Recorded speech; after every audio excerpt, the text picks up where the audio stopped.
Hello students, स्वागत है आप सभी का आपके अपने YouTube channel smart study classes पर। तो बच्चों, आप सभी को पता है कि हमारा फिजिक्स में चैप्टर नंबर 12 स्टार्ट हो चुका है। इससे पहले वाली वीडियो में मैंने आपको इसका केवल बेसिक बताया था। आज हम डिटेल में पढ़ने वाले हैं सब कुछ। सबसे पहले हम एटॉमिक स्ट्रक्चर के बारे में डिस्कस करेंगे, जो कि बहुत ज्यादा इंपॉर्टेंट है। उसके बाद नाभिक के आकार का आकलन। आज मतलब बहुत सारी हेडिंग्स हैं जो मैं आपको क्लियर कराने वाला हूं, तो वीडियो को पूरा देखना, बिल्कुल भी स्किप मत करना। एक बात और स्टूडेंट, अगर आप डेरिवेशंस और केमिस्ट्री के लॉन्ग क्वेश्चंस की सीरीज पाना चाहते हो तो उसके लिए आप हमें विद्या हब पर सब्सक्राइब कर लो। विद्या हब चैनल जो हमारा, उसे सब्सक्राइब कर लो, क्योंकि वहां पर मैं ये सीरीज चलाने वाला हूं और यहां पर आपको चैप्टर वाइज सिलेबस कराता रहूंगा, जिससे कि आपको डबल फायदा होता रहे। तो जल्दी से विद्या हब यूट्यूब पे सर्च करो, उसे सब्सक्राइब करो। Okay student. हेलो स्टूडेंट्स, तो अगर आप IIT-JEE की प्रिपरेशन कर रहे हो तो आपके लिए गुड न्यूज़ है, क्योंकि अनअकैडमी आप सभी के लिए लेकर है स्टूडेंट अनअकैडमी रेस IIT-JEE। ये एक स्कॉलरशिप टेस्ट है, इसे देकर आप स्कॉलरशिप भी जीत सकते हो। क्लास 10th वाले बच्चों का होने वाला स्टूडेंट टेस्ट 12 बजे से 3 बजे तक 10 जनवरी को, और जो क्लास 11th में हैं उनका होगा 3 बजे से लेकर 6 बजे तक, ठीक है ना। 10 जनवरी को ही होने वाले हैं ये। और रिवार्ड्स की बात करें तो जो बच्चे क्लास 10th में हैं, अगर वो टॉप 5 रैंकर्स में रहते हैं तो उनके लिए 2 साल का IIT-JEE plus subscription free of cost दिया जाएगा, जिसकी वर्थ स्टूडेंट शायद 50,000 है। तो 50,000 रुपये तक की स्कॉलरशिप है, ये मानकर चलो आप सभी।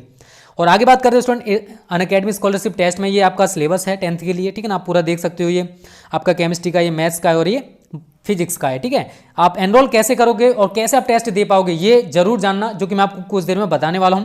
और जो बच्चे क्लास 11th में है स्टूडेंट, और आप अगर टॉप 5 रैंकर में रहते हो तो आपके लिए 1 ईयर IIT-JEE प्लस सब्सक्रिप्शन मिलेगा।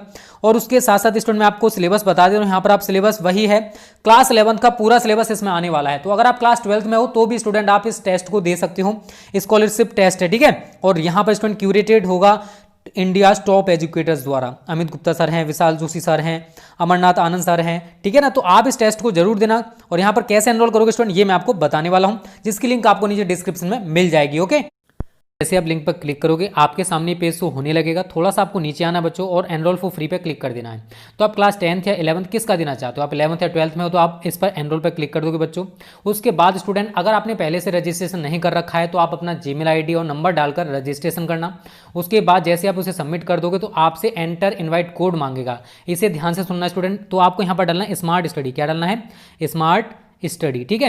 उसके बाद स्टूडेंट आप जैसे स्मार्ट स्टडी डाल दोगे, आपका ये जो टेस्ट है स्टूडेंट, ये सबमिट मतलब टेस्ट के लिए आप अनलॉक हो जाओगे। उसके बाद स्टूडेंट 10 जनवरी को आप आसानी से टेस्ट दे सकते हो, ठीक है। मैंने अनलॉक पे क्लिक कर दिया है और आपके सामने ऐसे दिखाई दे जाएगा unlock awesome you have unlocked your plan. तो देखो, एटम वाला चैप्टर है, इसका बेसिक मैं आपको पहले भी बता चुका था। और इस चैप्टर से क्या क्या हट चुका है यूपी बोर्ड के सिलेबस में स्टूडेंट, ये सारी चीजें हमने पहले डिस्कस कर ली हैं। तो सबसे पहले जानते हैं हम लोग परमाणु संरचना के बारे में। एटमिक स्ट्रक्चर, परमाणु संरचना, इंग्लिश में कहते हैं इसको एटमिक स्ट्रक्चर। एटमिक स्ट्रक्चर, ठीक है। अब ये परमाणु संरचना है क्या बच्चों? देखो, शुरुआत में बहुत सारे वैज्ञानिक हैं, उन्होंने अपने अपने मत दिए थे, लेकिन उन्होंने बताया था कि जो पदार्थ है वो छोटे छोटे कणों से मिलकर बना होता है, जिनको हम एटम्स कहते हैं, परमाणु कहते हैं। लेकिन उनको ये सिद्ध करने के लिए उनके पास कोई प्रायोगिक प्रमाण नहीं था, उसको वो सिद्ध नहीं कर सकते थे। फिर एक वैज्ञानिक आए, पूरा बेसिक जान लो, डाल्टन का परमाणु सिद्धांत। वैज्ञानिक डाल्टन है, उन्हें डाल्टन का परमाणु सिद्धांत दिया। क्या दिया? डाल्टन का परमाणु सिद्धांत, एटॉमिक थ्योरी ऑफ डाल्टन। और ये कब दी इन्होंने? 1803 ईस्वी में। अब इन्होंने प्रयोग द्वारा सिद्ध किया कि जो पदार्थ है, प्रत्येक पदार्थ छोटे छोटे कणों से मिलकर बना हुआ है, और इन छोटे छोटे कणों को हम लोग क्या कहते हैं? एटम्स। क्या कहते हैं? एटम। केवल इन्होंने इतना बता दिया। क्या बताया? कि प्रत्येक पदार्थ, समझना पूरा बेसिक, प्रत्येक पदार्थ छोटे छोटे कणों से मिलकर बना होता है, कणों से मिलकर बना है,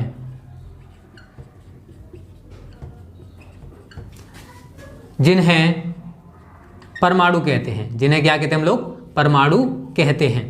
और ये परमाणुओं को किसी भी रासायनिक विधि के द्वारा तोड़ नहीं सकते थे।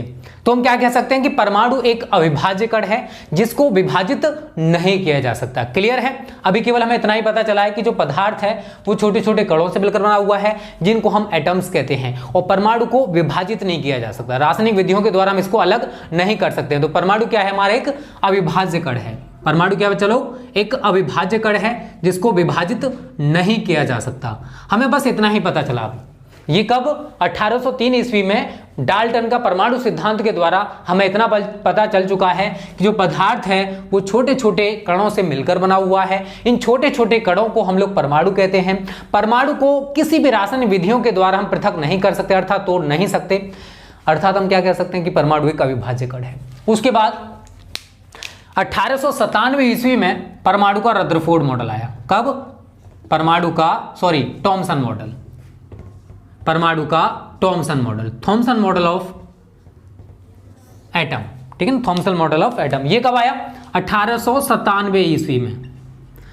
वैज्ञानिक जे टॉमसन ने बताया कि जो परमाणु है, परमाणु में इलेक्ट्रॉन उसी प्रकार से बिखरे रहते हैं जैसे तरबूज में बीज।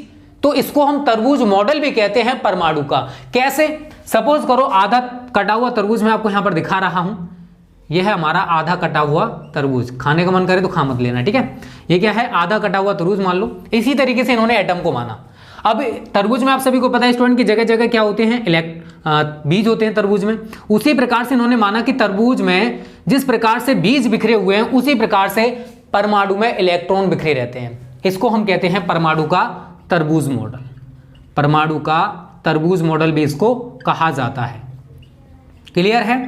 वैज्ञानिक जे टॉमसन ने 1897 ईस्वी में बताया कि परमाणु में इलेक्ट्रॉन उसी प्रकार से बिखरे रहते हैं जैसे तरबूज में बीज। इसी वजह से इस मॉडल को परमाणु का तरबूज मॉडल भी कहा जाता है। अब देखो आप सभी को शायद पता होगा 1897 ईस्वी में ही जे टॉमसन ने की थी इलेक्ट्रॉन की खोज।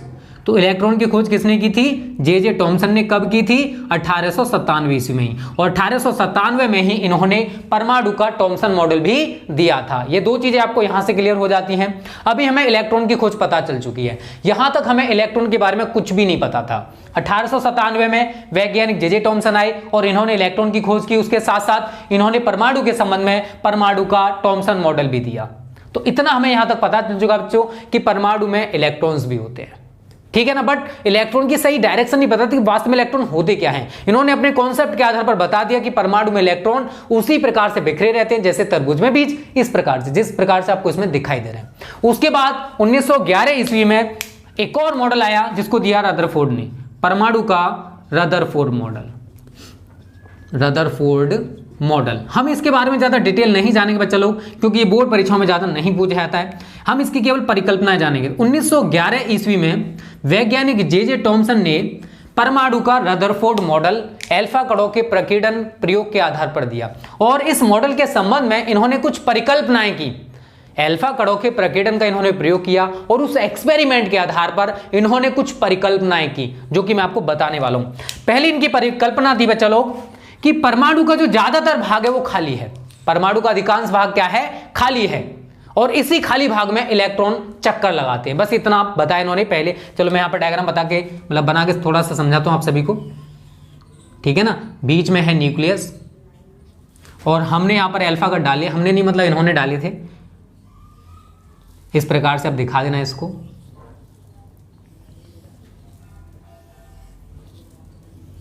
ठीक है ना। ऐसे करके मैं यहां पर दिखा दे रहा हूं इसको। और जो अल्फा कट बिल्कुल नाभिक की सीध में जाएगा वो दोबारा से रिटर्न हो जाता है 180 डिग्री के कोण पर, ठीक है ना। तो ये अल्फा कट है हमारे,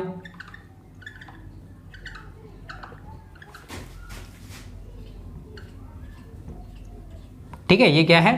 यहां लिख सकते हो आप सभी, अल्फा कट है, अल्फा कट। और ये जो बीच में आपको दिखाई दे रहा है स्टूडेंट, ये है न्यूक्लियस। नाभिक की खोज का श्रेय भी वैज्ञानिक रदरफोर्ड को जाता है। तो पहला कॉन्सेप्ट, पहली परिकल्पना क्या है कि परमाणु का,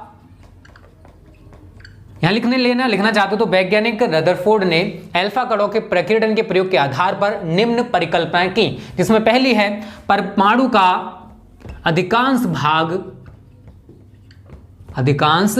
भाग कैसा है? खाली है। परमाणु का अधिकांश भाग कैसा है? खाली है। दूसरा बच्चों, परमाणु का लगभग समस्त द्रव्यमान और संपूर्ण आवेश परमाणु के केंद्र में उपस्थित होता है, जिसको हम कहते हैं परमाणु का नाभिक। तो परमाणु के नाभिक की खोज किसने की थी? रदरफोर्ड ने। किसने की थी? रदरफोर्ड ने। तो आप यहां पर क्या लिखोगे कि परमाणु का जितना भी धनावेश होता है और जितना भी द्रव्यमान है वो सारा का सारा परमाणु के केंद्र में उपस्थित होता है, जिसको हम कहते हैं परमाणु का नाभिक। तो रटना नहीं, आपको केवल समझना है, ठीक है ना। चलिए मैं अब लिख देता हूं, परमाणु के केंद्र में केंद्र में धनावेशित भाग होता है, धनावेशित भाग होता है, जिसे परमाणु का नाभिक कहते हैं, जिसे परमाणु का नाभिक कहते हैं। ठीक है, तो नाभिक की खोज किसने की थी? अगर आपसे कोई पूछेगा तो क्या बताओगे? रदरफोर्ड ने। और इसी में आगे लिख लेना, परमाणु का लगभग समस्त द्रव्यमान तथा संपूर्ण आवेश इसी नाभिक में उपस्थित होता है। तो परमाणु में जितना भी द्रव्यमान है या फिर जितना भी आवेश है वो सारा का सारा स्टूडेंट कहां पर उपस्थित होता है? परमाणु के नाभिक में। क्लियर सभी को? सारा का सारा आवेश और संपूर्ण द्रव्यमान नाभिक में उपस्थित होता है। क्लियर सभी को? ये आप यहां पर लिख लेना। थर्ड पॉइंट देखो, परमाणु गणना करने पर जो परमाणु की त्रिज्या है और नाभिक की त्रिज्या है, अगर हम नाभिक की त्रिज्या की बात करें बच्चा लोग तो वो होती है 10⁻⁻⁻15 मीटर की कोटि की, और जो परमाणु की त्रिज्या बच्चा वो होता है 10⁻⁻10 मीटर। ये गणना के द्वारा प्राप्त किया गया मान है। ठीक है, तो गणना करने पर नाभिक की त्रिज्या 10⁻⁻15 मीटर की कोटि की पाई गई और परमाणु की त्रिज्या 10⁻⁻10 मीटर कोटि की पाएगी। और भी यहाँ पर बहुत सारे कॉन्सेप्ट हैं, बहुत सारी परिकल्पनाएं हैं, बट यहाँ पर मैंने इंपॉर्टेंट आपको बता दी। एक और परिकल्पना है कि परमाणु का जो भाग खाली है, परमाणु का जो भाग खाली है, ये पूरा का पूरा हिस्सा खाली है, इसी खाली भाग में जो इलेक्ट्रॉन्स हैं वो घूमते हैं। इलेक्ट्रॉन बिखरे हुए हैं, उन्हें लेकिन डायरेक्शन नहीं पता किस प्रकार से बिखरे हुए हैं। तो परमाणु के खाली भाग में इलेक्ट्रॉन चक्कर लगाते हैं या फिर इलेक्ट्रॉन उपस्थित होते हैं। इस प्रकार से आप लिख सकते हो अगला पॉइंट। क्लियर सभी को? तो ये है बच्चों परमाणु का रदरफोर्ड मॉडल, जिसमें हमने कई बातों को जाना कि परमाणु के अंदर एक नाभिक नाम की चीज भी होती है। और टॉमसन ने क्या बताया था कि परमाणु में इलेक्ट्रॉन होते हैं। तो हमें दो चीजें पता चल चुकी हैं कि परमाणु में इलेक्ट्रॉन भी होते हैं, परमाणु में नाभिक भी होता है। अभी दो चीजें पता चल चुकी हैं। ठीक है, बहुत अच्छी बात है, दो चीजें तो पता चली। तो आप ये लिख लेना, कोई दिक्कत नहीं किसी को। तो जिन बच्चों ने वीडियो को लाइक नहीं किया जल्दी से लाइक कर दिया करो। ठीक है, अब मैं बताता हूं बच्चों परमाणु का बोर मॉडल या बोर का परमाणु मॉडल कैसे भी सीख सकते हो। मिटा दे इसको, ये कॉन्सेप्ट जान लो पूरा का पूरा। मैं आपको एटॉमिक स्ट्रक्चर के बारे में बता रहा हूं। और जो बोर का परमाणु मॉडल है बच्चों बहुत ज्यादा पूछा था बोर्ड परीक्षाओं में। ठीक है, तो 1913 ईस्वी में बोर नामक वैज्ञानिक ने प्लांक के क्वांटम सिद्धांत को यूज किया और उसके आधार पर परमाणु के संबंध में एक नया मॉडल प्रस्तुत किया, जिसको कहते हैं हम लोग बोर का परमाणु मॉडल। ठीक है, तो यहां पर आप डाल लीजिए बोर का परमाणु मॉडल, बोर का परमाणु मॉडल। अब इसमें क्या है, तो ये दिया था वैज्ञानिक बोहर ने 1913 ईस्वी में। ठीक है, और इसमें क्या हुआ, प्लांक का क्वांटम सिद्धांत आप सभी ने थोड़ा सा पढ़ रखा है कि प्रकाश ऊर्जा के छोटे छोटे पैकेट्स या बंडल्स के रूप में चलता है, जिनको फोटॉन्स कहते हैं। तो प्लांक के क्वांटम सिद्धांत को इन्होंने यूज किया और इसके आधार पर परमाणु के संबंध में एक नया मॉडल प्रस्तुत किया 1913 ईस्वी में। जो रदरफोर्ड के मॉडल में कुछ कमियां थी, उन कमियों को वैज्ञानिक बोर ने दूर किया। कुछ कमियों को, सारी कमियां तो ये भी दूर नहीं कर पाए, लेकिन कुछ कमियों को इन्होंने दूर कर दिया था। और इन्होंने प्लांक के क्वांटम सिद्धांत को यूज करके कुछ परिकल्पनाएं, तीन मुख्य परिकल्पनाएं इन्होंने दी थी। पहली है बच्चों, परमाणु में इलेक्ट्रॉन केवल उन्हीं कक्षाओं में चक्कर लगाते हैं जिनमें इनका कोणीय संवेग होता है बच्चा लोग MVR, कोणीय संवेग h/2π का पूर्ण गुणज हो। तो यहां पर हम n लेते हैं, जहां n है मुख्य क्वांटम संख्या। आपने फर्स्ट ईयर में क्वांटम संख्याओं के बारे में पढ़ा होगा, 4 प्रकार की क्वांटम संख्या होती हैं। तो ये n क्या है, मुख्य क्वांटम संख्या है। तो n बराबर 1 2 3 4 5 कुछ भी हो सकता है, वो कक्षा के ऊपर डिपेंड करता है। h क्या है बच्चा लोग, यहां पर प्लांक नेतांक है। h क्या है, प्लांक नेतांक, जिसकी वैल्यू अगर आप लिखना चाहते हो तो लिख सकते हो 6.6 × 10⁻34 जूल सेकेंड। तो मैं यहां पर एक डायग्राम बना दे रहा हूं जिसके आधार पर हम ये कॉन्सेप्ट सीखेंगे बच्चों। बीच में हमें न्यूक्लियस है, ये तो हमें पता चल चुका है, तो हम यहाँ पर न्यूक्लियस बना देंगे। और कुछ इस प्रकार से इन्होंने अपना मॉडल दिया। यहाँ पर मैं 2 इलेक्ट्रॉन्स दिखा दे रहा हूँ, क्योंकि पहली कक्षा में 2 इलेक्ट्रॉन्स होते हैं। उसके बाद मैं अगली कक्षा दिखा रहा हूँ ये। तो इसमें इलेक्ट्रॉन कुछ इस प्रकार से, ये उत्सर्जन है और ये नीचे आएगा। ठीक है, और यहाँ पर हम और इलेक्ट्रॉन्स दिखा देते हैं, ये इस प्रकार से। ठीक है, इस प्रकार से हमने इलेक्ट्रॉन्स को दिखा दिया है। ठीक है, तो ये बीच में क्या बच्चा लोग, ये हमारा है न्यूक्लियस, नाभिक है ये। तो परमाणु में इलेक्ट्रॉन जो हैं वो केवल उन्हीं कक्षाओं में चक्कर लगाएंगे जिनमें इनका जो कोणीय संवेग है वो h/2π का पूर्ण गुणज हो। किसका, h/2π का पूर्ण गुणज हो। तो नाभिक है, उसके चारों मैंने यहाँ पर कुछ कक्षाएं दिखा दी, 1 कक्षा 2 कक्षा। तो इन कक्षाओं में इलेक्ट्रॉन चक्कर लगाएंगे, लेकिन इनका जो मान है वो h/2π, मतलब जो इनका कोणीय संवेग होगा, इलेक्ट्रॉन घूम रहा है, अब वृत्ति गति कर रहा है, वृत्ति गति करते टाइम उसके अंदर क्या उत्पन्न हो जाएगा, कोणीय संवेग। तो उस इलेक्ट्रॉन का जो कोणीय संवेग है वो किसके इक्वल हो, h/2 का पूर्ण गुणज हो। अब n हमने यहाँ पर मुख्य क्वांटम संख्या ले रखी है, n की जगह 1 हो सकता है, n की जगह 2 हो सकता है, n की जगह 3 हो सकता है, n की जगह 4 हो सकता है, वो डिपेंड करता है कि कौन सी कक्षा में चक्कर लगा रहा है। अगर पहली कक्षा में तो हम n की जगह 1 लगा देंगे तो mvr जो है h/2 के पूर्ण गुणज हो जाएगा, मतलब इक्वल हो जाएगा। और अगर 2 होगा तो हम 2 से मल्टीपल कर देंगे। तो परमाणु में इलेक्ट्रॉन उन्हीं कक्षाओं में चक्कर लगाएंगे जिनमें इनका कोणीय संवेग h/2 का पूर्ण गुणज होगा। इतना क्लियर सभी को? तो ये रटने वाली चीज नहीं यार, ये समझने वाली चीज है। दूसरा पॉइंट अगर यहाँ लिखना चाहते हो तो बच्चा लोग लिख सकते हो। देखो परमाणु में इलेक्ट्रॉन्स हैं, जब परमाणु को कहीं बाहर से ऊर्जा मिल जाती है, परमाणु में परमाणु है, परमाणु को कहीं किसी कारणवश बाहर से ऊर्जा मिल गई, अब उसको ऊर्जा प्राप्त हो चुकी है, तो अब उस ऊर्जा में क्या करेगा, कोई इलेक्ट्रॉन है, अब इलेक्ट्रॉन जो है वो अपनी कक्षा को छोड़ देगा और किसी ऊंची कक्षा में चला जाएगा, क्योंकि परमाणु को किसी कारणवश बाहर से ऊर्जा मिल चुकी है। अब परमाणु के अंदर इलेक्ट्रॉन्स होते हैं, तो इलेक्ट्रॉन क्या करेगा, अपनी कक्षा को छोड़कर किसी ऊंची कक्षा में चला जाएगा। क्यों चला जाएगा, क्योंकि उसके पास एनर्जी आ चुकी है। लेकिन ऊंची कक्षा में जो इलेक्ट्रॉन है वो केवल और केवल 10⁻⁸ सेकंड तक ही रुक सकता है, और उस अवस्था को हम लोग कहते हैं उत्तेजित अवस्था, जिसमें हमारा जो इलेक्ट्रॉन है वो पहुंच चुका है, उत्तेजित अवस्था। तो 10⁻⁸ सेकंड रुकने के पश्चात जो इलेक्ट्रॉन है वो ऊंची कक्षा से नीची कक्षा में आने लगता है, और जब ऊंची कक्षा से नीची कक्षा में आएगा तो क्या करेगा, दोनों की ऊर्जाओं के अंतर के बराबर का हमें प्रकाश फोटोन प्राप्त होगा। यही तो है प्लांक का क्वांटम सिद्धांत। ठीक है, हम मान के चलते हैं, मैं यहां पर लिख दे रहा हूं कि परमाणु जो है वो ऊंची कक्षा से नीची कक्षा में आ रहा है। ऊंची कक्षा में जो इलेक्ट्रॉन है, ऊंची कक्षा में ऊर्जा है उसकी E2, और जब वो नीची कक्षा में आ रहा है तो उसकी ऊर्जा कितनी है, E1। क्या, E2 - E1, और ये इक्वल किसके होगा, h न्यू के। किसके, h न्यू के, या न्यू बराबर बच्चा लोग हम लिख सकते हैं E2 - E1/h। ये बोहर का आवर्ती प्रतिबंध कहलाता है। इस समीकरण को बोहर का आवृत्ति प्रतिबंध कहते हैं। क्या कहते हैं, आवृत्ति प्रतिबंध कहते हैं। ठीक है, तो इस समीकरण को, ये जो समीकरण आपको दिखाई दे रहा है, इसको बोहर का आवृत्ति प्रतिबंध कहा जाता है। फिर एक बार दोबारा से समझो। अब हमारे पास कोई एटम है, इस एटम को, इस परमाणु को कहीं बाहर से ऊर्जा कैसे भी मिल गई। परमाणु में इलेक्ट्रॉन्स हैं, तो परमाणु में कोई इलेक्ट्रॉन क्या करेगा, अब उसके पास एनर्जी आ चुकी है, तो इलेक्ट्रॉन अपनी कक्षा को छोड़कर किसी ऊंची कक्षा में चला जाता है। लेकिन ऊंची कक्षा में इलेक्ट्रॉन 10⁻⁸ सेकंड तक रुक पाता है, और इस अवस्था को हम कहते हैं उत्तेजित अवस्था। परमाणु, जैसे मैंने यहां पर दिखाया है, ये इलेक्ट्रॉन था, इसको ऊर्जा प्राप्त हो गई, लेकिन ऊंची कक्षा में तो चला गया, लेकिन कुछ टाइम बाद 10⁻⁸ सेकंड के पश्चात ये कहां आने लगेगा, अपनी उसी कक्षा में, नीची कक्षा में आने लगता है। और जब ये ऊंची कक्षा से नीची कक्षा में आएगा तो दोनों कक्षाओं की ऊर्जाओं के अंतर के बराबर का हमें क्या प्राप्त होगा, प्रकाश फोटोन, जो कि मैंने यहां पर दिखा दिया है। तो ऊंची कक्षा में ऊर्जा है इसकी E2, और जब नीची कक्षा में आए तो इसकी ऊर्जा कितनी है, E1। तो E2 - E1, E2 का मान ज्यादा होगा E1 से, तो जितना अंतर होगा इन ऊर्जाओं का वो हमें प्रकाश फोटोन प्राप्त हो जाएगा। तो E2 - E1 = h न्यू, या न्यू बराबर E2 - E1/h। इस समीकरण को हम कहते हैं बोहर का आवृत्ति प्रतिबंध। क्या कहा जाता है, बोहर का आवृत्ति प्रतिबंध। तो रटना नहीं यार, आपको केवल समझना है, ठीक है ना। देखो तीसरा एक और यहां पर लिखना चाहते हो लिख सकते हो।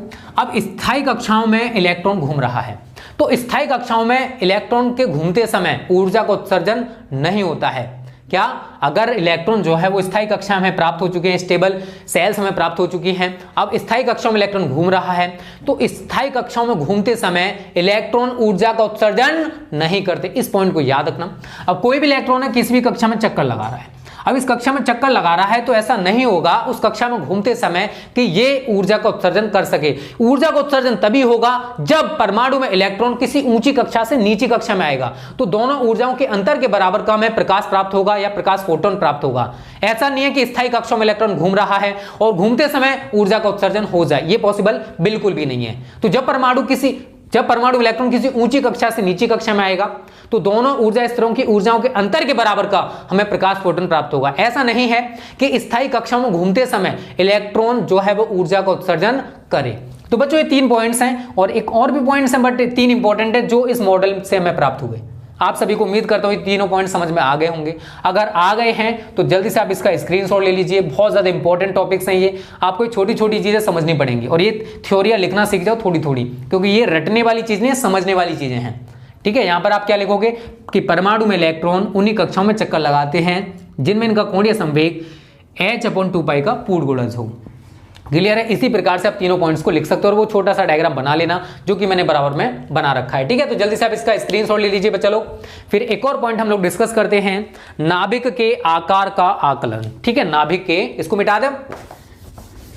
तो ये चैप्टर बहुत इंटरेस्टेड है और चैप्टर मैं आपको जल्दी समाप्त कराऊंगा। ठीक है, और सीरीज के लिए आप हमारा विद्या हब चैनल सब्सक्राइब कर लो, यूट्यूब पे सर्च करो विद्या हब, क्योंकि जो सीरीज हैं डेरिवेशन से लॉन्ग क्वेश्चंस की, फिजिक्स एंड केमिस्ट्री की, वो आपको उसी चैनल पर देखने को मिलेंगी। और इस चैनल पर हम आपको सिलेबस कराते रहेंगे। ठीक है, सिलेबस के बाद अनसोल्ड भी चलेगा, बट पहले हमारा टारगेट है कि सिलेबस करा दें। ठीक है, और सीरीज आपको रेगुलर बेसिस पर चाहिए तो आप उस चैनल को सब्सक्राइब कर लो, क्योंकि सारी चीजें हम इस चैनल पर नहीं दे सकते बच्चे लोग। ठीक है, चलिए अब डाल लीजिए, नाभिक के आकार का आकलन।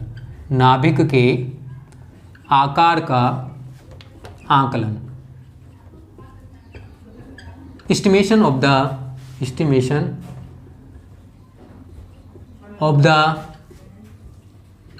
Size of the nucleus. Size of the nucleus.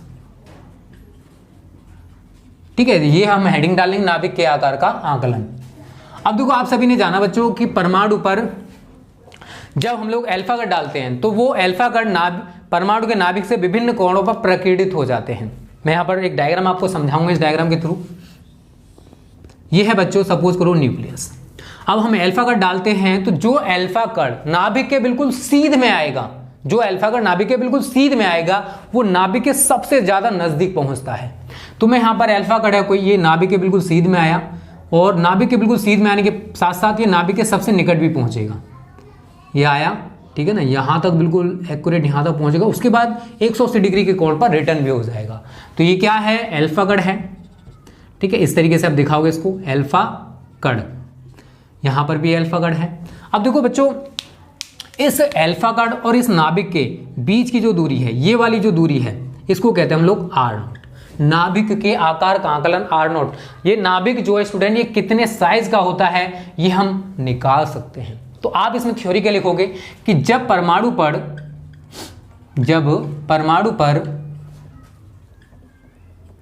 Alpha कण डाले जाते हैं, अल्फा कण डाले जाते हैं, तो वे परमाणु से विभिन्न कोणों पर प्रकीर्णित हो जाते हैं। प्रकीर्णित हो जाते हैं। जैसे जैसे अल्फा कण नाभिक के निकट पहुंचता है, नाभिक के निकट पहुंचता है, तो उसकी गतिज ऊर्जा